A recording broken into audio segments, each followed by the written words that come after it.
La bourrée de Bach commence sur un quatrième temps. On a deux croches sur le quatrième temps, on appelle ça une anacrouse. Donc c'est 1, 2, 3, 4 et 1. Ok, donc on commence sur le quatrième temps. On va jouer donc 1, 2, 3, 4. Ça c'est les doigts, donc 1, 2, 3, 4. Ici, pouce, P, I, M, A. Et donc les cordes, 6, 5, 4, 3, 2, 1. La première corde, donc, c'est celle du bas. Je commence avec corde de le deuxième doigt, corde 6, casse 3. En même temps, la première corde à vide. Main droite, pouce et M. Ensuite, je fais un barré. Avec le premier doigt, je vais appuyer deux notes, la sixième corde et la première. À la deuxième case, et je joue pouce et I. Ensuite, le deuxième doigt sur la première corde casse 3 et la sixième corde à vide, et c'est pouce et M. Alors j'ai deux croches et une noire. 4 et 1. Et j'alterne toujours les doigts. C'est, si je vois donc avec la première corde, M, I et M. Donc pouce et M, pouce et I, pouce et M. Ensuite, deux croches. Corde 5 à vide et corde 1 casse 2. Avec le premier doigt. Et ici, pouce et I, puisque j'alterne pouce et I. Ensuite, la première corde à vide. Avec M. Corde 5, case 2, avec le premier doigt. Corde 2, case 4, avec le quatrième doigt. Pouce et I. C'est possible de mettre le troisième aussi. Moi, je préfère le quatrième.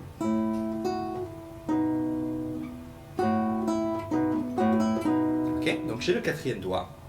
L'index sur la première, pouce et I, M et pouce et I. Je reprends du début. Donc deux croches, noir, deux croches, noir.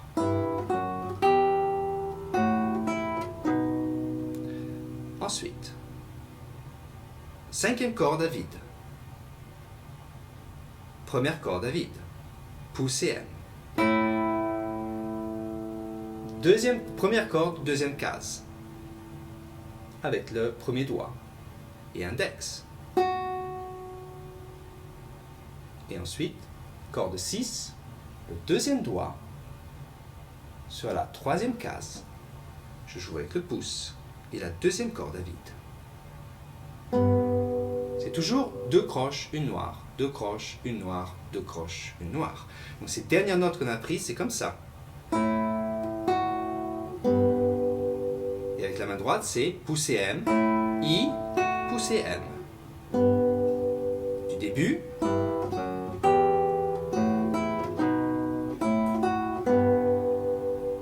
Maintenant, j'ai le premier doigt qui fait un barré à la deuxième case. Et je joue le pouce sur la sixième et l'index sur la deuxième corde. Troisième doigt qui va à la quatrième case de la corde 2. Et là, j'ai les deux croches. Et maintenant, la noire.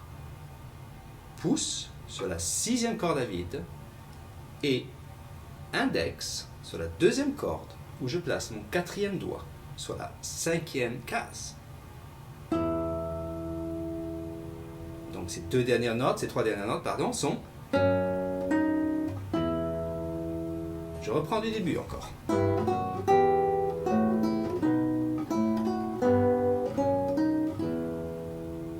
Là, je glisse mon quatrième doigt à la corde 2 toujours, mais la case 3.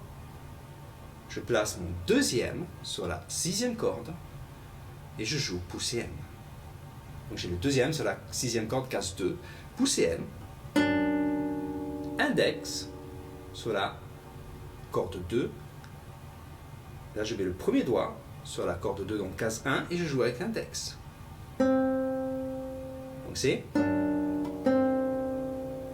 Et là, je place mon troisième doigt sur la corde 6, case 3, et je joue le pouce et le majeur, puisque j'alterne toujours pouce et M. Je reprends ces trois notes. Ok, donc 2. Alors, petite précision technique. Quand je joue le barré, donc ici, je reprends. Là, maintenant, j'ai la main qui est droite comme ça. D'accord? Et regardez comme je tourne la main un peu. Vous voyez, je suis comme ça. Je la tourne un peu parce que c'est plus facile de placer le deuxième et quatrième comme ça que d'avoir la main comme ça et serrée. Ça, c'est beaucoup plus dur techniquement. Alors là, j'ai la main qui est placée de cette façon et je tourne un peu parce que ça devient plus facile techniquement. Ensuite, donc j'ai les deux croches maintenant. Cinquième corde à vide, je passe à la troisième corde, j'ai le deuxième doigt. Et c'est pouce et I. Troisième corde à vide avec M.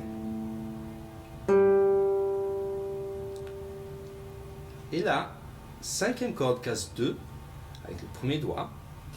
Quatrième corde case 4 avec le quatrième doigt. Et je fais pouce et I. Je vois ces dernières notes. Pourquoi je place le quatrième doigt et pas le troisième? Je pourrais jouer avec le troisième aussi, comme ça. Parce qu'en fait, je viens, quand j'avais donc cette position, vous vous souvenez, je faisais comme ça. Vous voyez, c'est beaucoup plus facile de placer le quatrième sans déplacer la main. Donc je peux jouer plus rapidement. D'accord? Donc placer le troisième, je devrais replacer ma main comme ça. Et je préfère finalement utiliser le quatrième parce que je trouve ça plus facile techniquement si j'ai la main qui est placée de cette façon. Okay, donc pensez à placer bien votre main.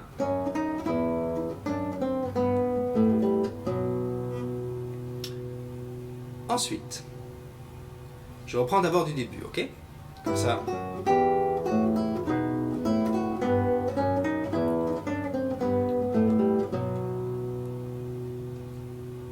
On a toujours la cinquième corde, mais là à vide, avec le pouce. La troisième corde à vide, avec le majeur. Le deuxième doigt, sur la deuxième case de la corde 3 et avec l'index. Donc je reprends ces deux notes. Je place maintenant mon troisième doigt sur la corde 6, case 3 et je joue pouce sur la sixième corde et majeur sur la deuxième. Je reprends ces trois notes.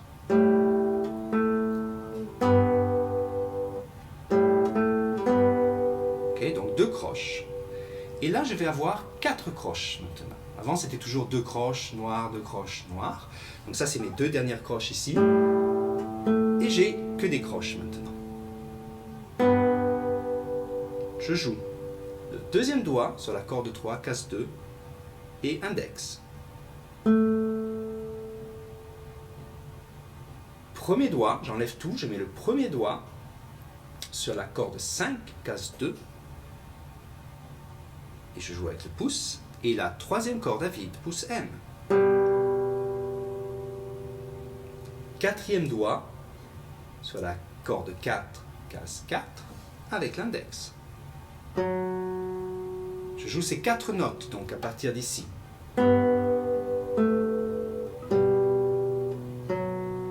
Et là, je mets mon deuxième doigt sur la corde 4, case 2, et je joue avec pouce et M. Avec la sixième corde. Parce que j'ai M, I, M, I, M. Donc M, I, M, I, M. Ok, je reprends du début.